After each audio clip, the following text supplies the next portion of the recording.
Законот за правична застапеност беше тема на расправа на денешните пратенички прашања. Елми Езири од Европскиот фронт вели дека овој чувствителен закон, кој како што рече е само на 3 страни, е испратен до Венецијанската комисија без пратениците да бидат запознаени со нејзината содржина. Me dorëzimin e këtij propozim ligji tuajin, se ende s'është propozim ligj,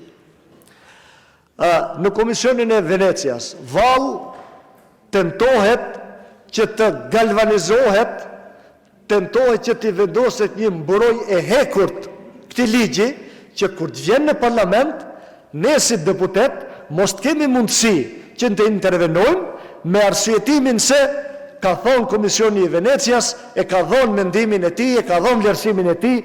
Министерот за јавна администрација Горан Минчев одговори дека правичната застапеност е уставна категорија која произлегува од Охридскиот договор и тоа мора да се спроведува. Да немате дилеми дека некој сака нешто да протне под маса, нормално дека овој закон ќе го разгледуваат пратениците, рече Минчев. Што се однесува до содржината на законот.